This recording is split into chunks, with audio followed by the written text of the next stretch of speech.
Hey y'all and welcome. My name is Meg and today I'm going to talk to you about small books, specifically books under 250 pages. These small books can be perfect as palate cleansers between larger series or heavy reads, or if you're in a slump, they can provide a quick turnaround and give you that little win of finishing a book.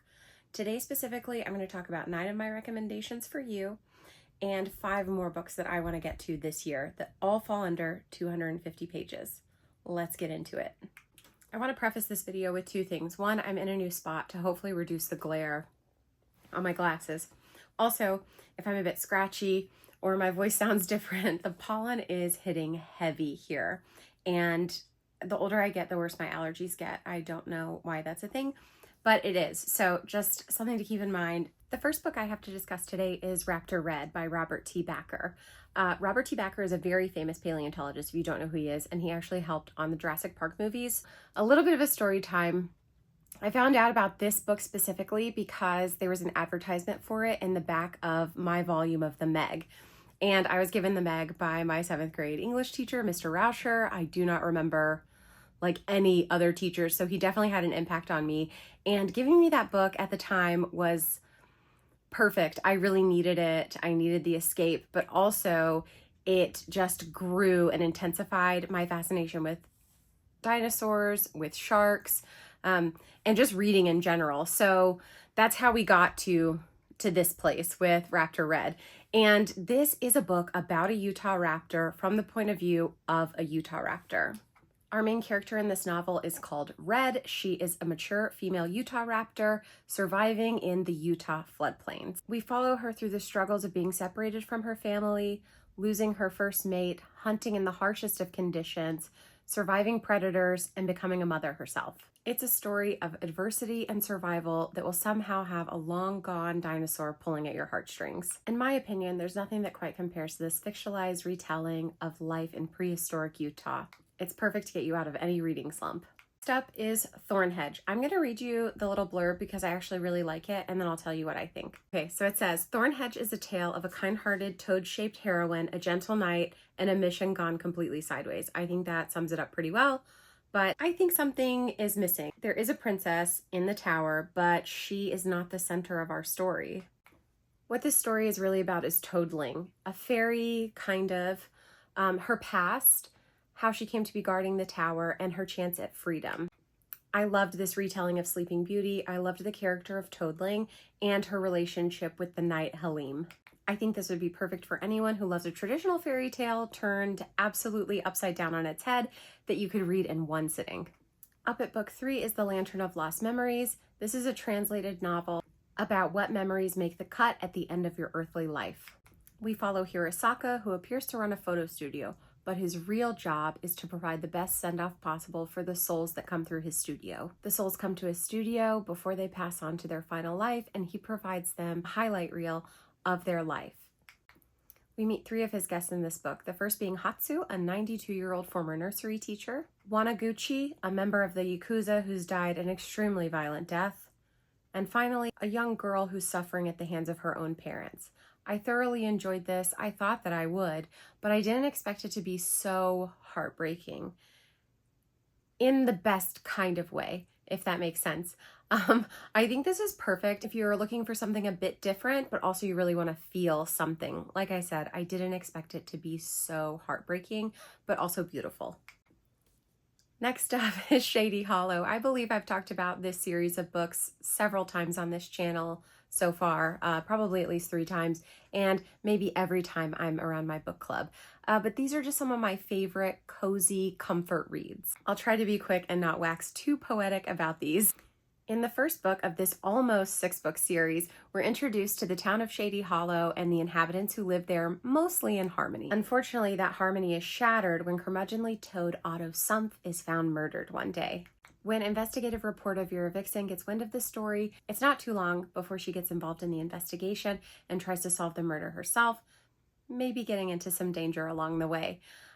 If you read these books, you'll understand how whimsical and charming they are, and you won't want to stay away from Shady Hollow for too long. I think these books are a perfect palate cleanser, especially if you've read something heavy, maybe a little dark. These just put a smile on your face and bring so much joy. Book 5 is Grace Notes by Katie Segal. This is an autobiography memoir of a celebrity that I can really get behind. I think this was the book that set me on the course of other celebrity autobiographies, memoirs, and they have all fallen flat when compared to this book. I think many people are familiar with Katie Sagal, but if you ask 5 different people, you might get 5 different answers about where they know her from. I first became aware of Katie when she voiced Leela on the animated series Futurama, then later as the wife in the sitcom 8 Simple Rules, I think it was called. After reading this book, I watched Married with Children, and I still plan on watching Sons of Anarchy, but I haven't gotten to it quite yet. Some people might also know her from her famous music career. She's been a musician for decades. To say Katie has done it all would be an extreme understatement. Not only does she come across as likable and relatable in this book, but also very vulnerable.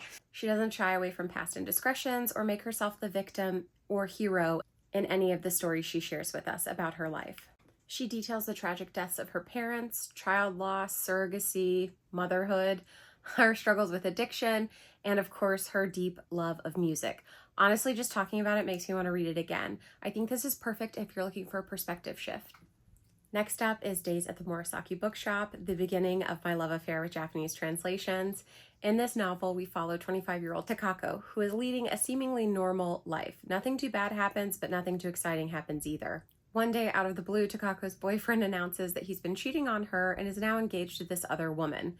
Since they work together, she quits her job and really starts to spiral, but accepts a job offer from her uncle Satoru, who runs a small bookshop in Jimbocho, Tokyo's famous book district. In exchange for helping out at his bookshop, Takako can live in the apartment above the bookstore.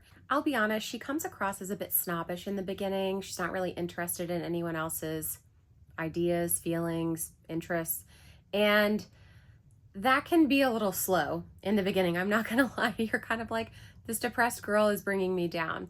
However, she starts to build relationships with the customers who come in. She has a deeper understanding for her uncle, and she even makes some of her own friends, which leads her to start reading and fall in love with Japanese literature. This is perfect if you want to dip your toe into the world of Japanese translations and enjoy this slice of life style book. Book 7, I believe we're on to book 7, The Willows by Algernon Blackwood. I'm not sure if this is a short story or a novella. It's very small, and this edition is actually edited. So there's footnotes and more context provided here, as well as illustrations. So beautiful. I cannot pass up something with illustrations. Also, quickly, oh God, isn't that nice? Also, the cover is just really quite cool with the little otters on there. I love it.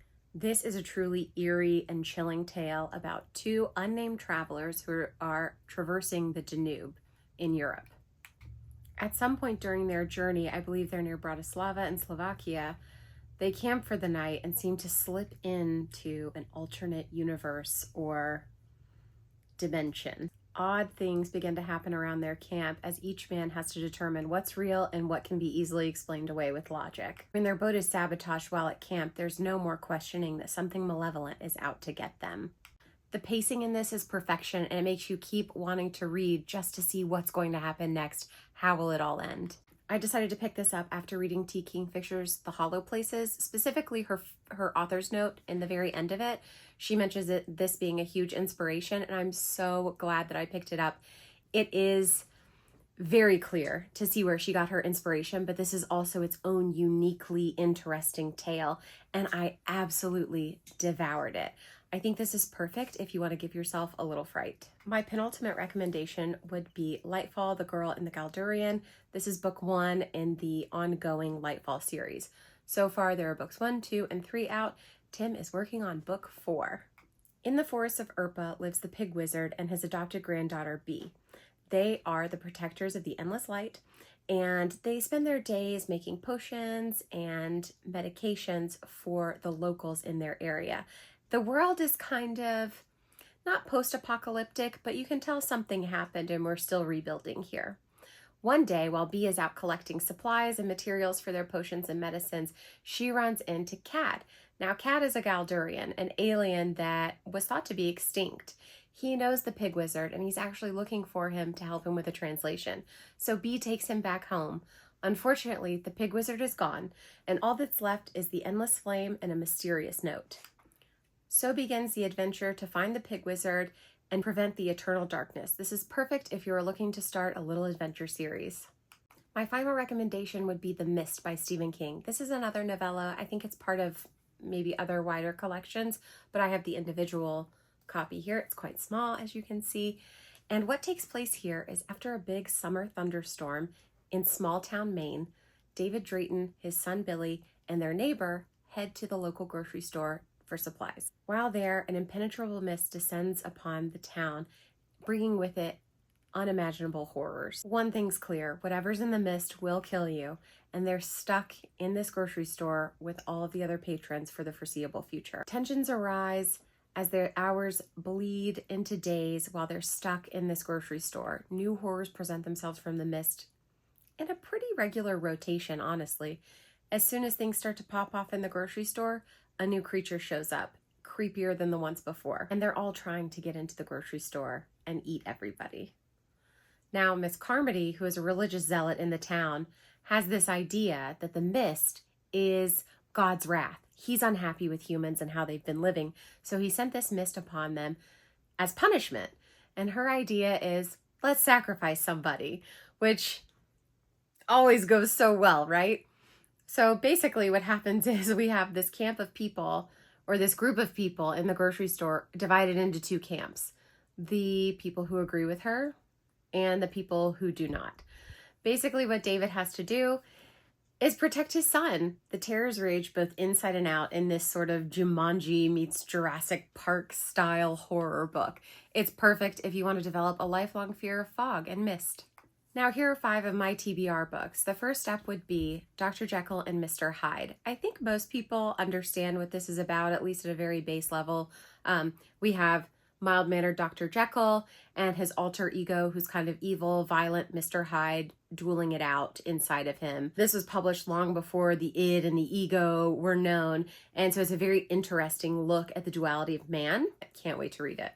Next, I have Graveyard Shift by M.L. Rio. This is about a small band of night shift workers, all from different industries and walks of life, but they all seem to converge each evening at this graveyard at a church nearby. Now, one night there is a freshly dug grave and no explanation. So what ensues is this sort of hunt to solve the mystery amongst this group. I can't wait to get into it. I think the reviews are quite mixed, but honestly, I love the cover. It's giving me some T. Kingfisher, What Moves the Dead vibes with the mushrooms, so really interested to see where this one goes. Next would be The Council of Animals. This is a fable about the end of humanity from what I can tell, and I think what happens here is something called the calamity, which is the end of humans. Sort of. There are some stragglers, and we have one of my favorite things, anthropomorphized animals. So we have, obviously you can see from the cover, the animals. We have a bear, I believe there's a horse mentioned, and just like a variety of creatures. I love the crow. I'm especially curious about this little crow. And we have this group of animals who have to decide, do they want to help the straggling survivors of humans, or do they want to maybe eat them? It seems really entertaining. It seems right up my street. I'm obsessed with the cover, especially, and the animals mentioned. I can't wait to see the dynamics here between all of these animals and the others, and just I think it's going to be a really good time. Another book I plan to read this year, I Who Have Never Known Men by Jacqueline Harpman. I didn't realize this was a translation. I believe she was Belgian, and so the original was written in French, and this is a translation. So will it go on the translation shelf? Will it go on general fiction? Will it go in fantasy, sci-fi? I don't know. But what we have here is a young woman who is imprisoned underground with 39 other women being watched over by silent guards. They don't really know how they came to be there. They don't remember life before this, and eventually they do escape, but that presents even more problems as they try to navigate life outside of captivity. This book seems to have gained a lot of popularity lately, and I think it does sound really interesting, so I cannot wait to read it. To conclude our list, I have O Caledonia. This is a book about 16-year-old Janet and, well, her murder. So we start out the book with her kind of gruesome murder, but this isn't a whodunit. It's actually about her life. and what Janet went through in her short 16 years. It's been described as darkly funny and like modern gothic, so it sounds right up my street and I just had to have it. So there you have it, 14 books under 250 pages. Some I've already read, some that I can't wait to get to, and be certain that I will let you know about the ones that I haven't read yet and if I loved them or if they were flops. Thanks for watching. I hope you found something here today that was interesting for you, maybe a book to add to your list. All the links will be down below as usual, and thanks again so much for stopping by. I'll see you in my next one. Bye.